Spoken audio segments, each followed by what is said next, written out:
Blonde hair that preceded the Nesek is Tahu. Rabbi Yehuda read the Tameh. Rabbi Eliezer ben Yaakov says it does not read the Tameh, nor does it save. Rabbi Shimon says in Nesek, that which is not a symptom of Tuma is a sign of Tahara. How do we shave a Nesek? He shaves around it, leaving two hairs immediately adjacent to it so that the spreading will be noticeable. If the Kohen confirmed the Nesek with blonde hair, which disappeared and reappeared, or there was an explanation either initially or at the end of the first week or at the end of the second week, wherever having been declared tahor, the nesek maintains its previous status. If the Kohen confirmed the nesek with expansion, which disappeared and returned, the same with blonde hair at the end of the first week, at the end of the second, or after having been declared tahor, it remains as it was. Two nesachim side by side are separated by a row of hair.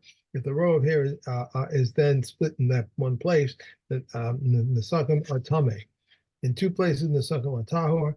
And how wide must the opening be? 2 hairs wide. If the row of hair splits in only one place, even if it's split the width of a gris, the nasakim are tameh. Okay. Shnei nesakim. Okay. So again, 2 nesakim, ze lifnim mize, but this time they're concentric. Okay. One inside the other with a row of hair in between. The shita shall say okay, so it looks like a little target. Right. Right.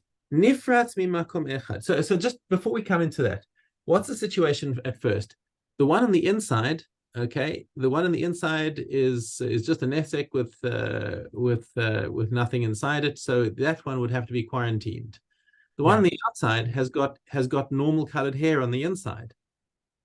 Okay, and therefore it's tahor. As soon as it's got normal colored hair completely removes it from the parsha of being in it.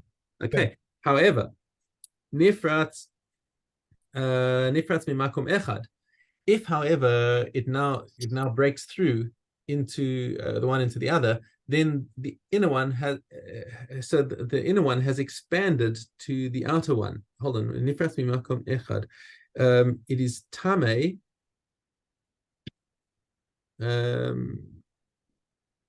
Why is it?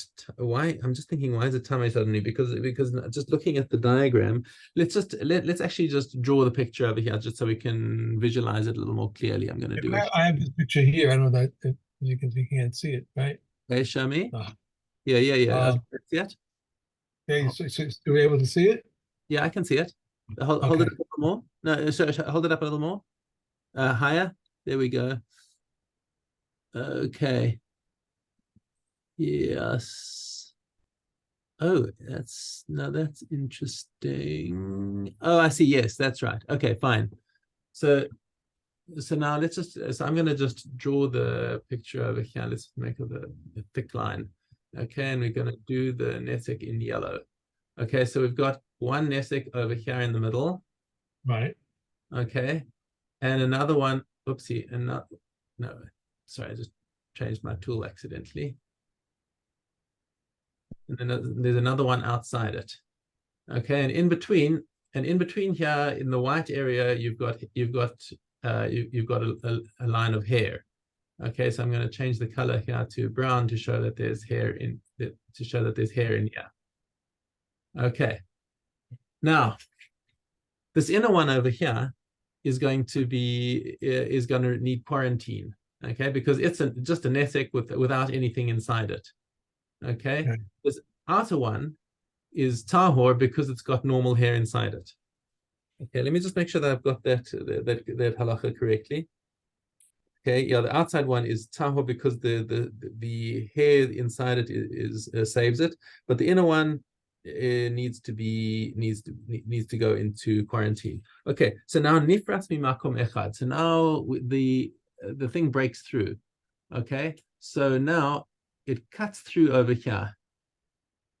Right. Okay. Now, the question is, why is this tameh? Okay, but because of pision of the inner one. Okay, and Kahati explains the ena shita shall say matzila midei pision. So this ring of hair doesn't save it from the expansion. Why? Because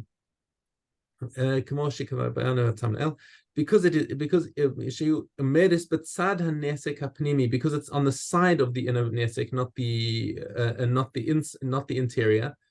but the outer nesek still stays tahor. So all that's happened is that we said the inner one has now grown and become tameh, but not that it's joined with the outer one. Okay, it's not that it's become one big nesek, because if it had become one big nesek, then the hair on the inside would save it. Okay, now what happens is it spreads in another place over here. So it spreads through here. Okay, now that it spreads through the second place, this is now tahor.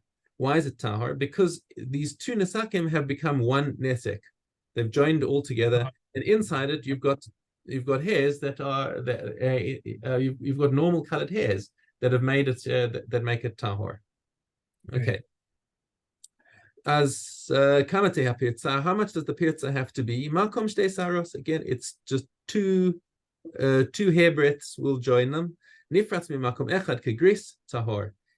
If it breaks through in one place, in the size of a gris, that's the slightly bigger size, this is tahor. Because why? Because these nesakim are one inside the other, and when the when the row of hair gets broken through in a even in one place, then the two nesakim become one big nesek. Okay, so only if it's a narrow bridge between the two is it called a pisayon, a simple pisayon of the inner one. But as soon as it becomes a kagris joining the two of them together over here, then even if we don't have this this last bit over here, so if this is now a kagris, this whole area here, then this all becomes one big nesek, and it's got the brown hair inside which saves it. All right. Misha yabo nesek ubo sayat sahov. So here's a guy who has who's got a nesek and blonde hair inside it, declared tameh. Okay, this we knew. Nolad lo sayat shachor, and now a black hair pops up into it. Tahor.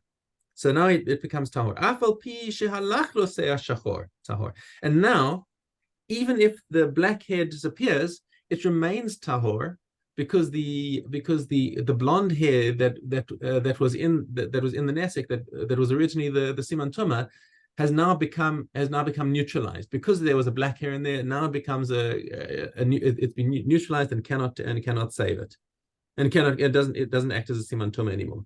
Rabbi Shimon ben Yehuda Omer Mishum Rabbi Shimon Kol nesek shetahar sha'a achas ein los tuma leolam. Says any nesek that has been purified by black hair will never become tameh again, even if it pops up with simanei tuma again. Rabbi Shimon Omer, no, he says Kol se'at tzahov shetahar sha'a achas ein lo tuma leolam. Says no, you misunderstood. It's not that the nesek never becomes tameh again. It's just that the blonde hair that was simultaneously present with the black hair, once it's become tahor, it will never be tameh again. But if another blonde hair pops up inside the nesek, then the nesek can become tameh again. Okay. Mishna tes misha hayabon nesek kagris. If he's got the nesek, which is the size of a gris, but nitak kol rosho, and all the rest of his head became bald. Okay, so the whole nitak kol rosho. So I beg your pardon, not nikrach kol rosho v'nasa kulo nesek. So his whole head became bald, and all became a nesek, tahor, which is like the din of a beheris. Okay, which if a beheris spread over his entire body, right? That's kulo hapach kulo lavan. So if his entire body turns white, he becomes tahor. In the same way, the nesek that takes over his entire head also is tahor. Okay. Harosh v'zakan ein makvin zeh. So the head and the beard do not interfere with each other. Okay, so if he's got a nesek that's all over his head but not on his beard, it's still tahor. Okay, divrei Rabbi Yehuda. So this is the opinion of Rabbi Yehuda. Rabbi Shimon Omer ma'akvin zeh. No, he says the head and the beard are basically the same, and they are ma'akev. If you want to have kulot, if you want to take the whole thing to be tahor, then both his head and beard have to be infected. Amar Rabbi Shimon v'dinu. This is a kal v'chomer. Ma'im or hapanim v'or habasar. so the hair, the skin of your face and the skin of the rest of your body. Sheyesh davar acher mafsik beineihem. You've got your beard, which interferes in between the two. Okay, right? When those prevent, and those two things prevent somebody from becoming hafach kulo lavan. So if his whole body turns white but not his face, or his face but not his whole body, that's not tahor. The head and the beard have nothing in between them, so for sure they're going to be ma'akev each other. Harosh v'zakan ein mitztarfin zemze. They don't join on with each other in order to make the minimum shear, however. So if you want to look for a kagris, and there's half a kagris on his jaw and half a kagris on his hair, and there's no pisayon, there's no spreading from one into the other. So where's the definition? Where's the borderline between the head and the beard? Mina perek shel lechi ad pika shel gargeres. So the beard goes from basically the joint of your jaw all the way down to your chin until your Adam's apple. Okay, and that is where we're going to stop for today. Okay, and thank have you. a Pesach Sameach, Very well. a beautiful Yom Tov, and we'll see you on Chol HaMoed. Oh, okay, which Chol HaMoed is now going to be Tuesday. So no, yeah, Tuesday. So we'll see what happens. Wednesday. Chol HaMoed is Wednesday. Well, tonight, right? Yes. Okay, I'm okay. So Wednesday, so we'll see what time we'll be in contact with each other. I'm planning to go to the late minion again, so that's 8:15. So I'm ready to learn at our regular time. If Okay, you're, I think 8:15 is your regular time. So I think I'll probably go to the 7:00 minion, which means I'll be finished. Oh no, so you won't. So it's only a 7:00 minion. Okay, so then no, that's not going to be ready. All right, we'll have to be in touch when I'm finished my minion. There's a 7:00, and I think there's an 8:00, but the 8:00 is too late for me, I think. Okay. So all right, let me see. Okay, we'll be in touch. Thank you. Okay. Thank you.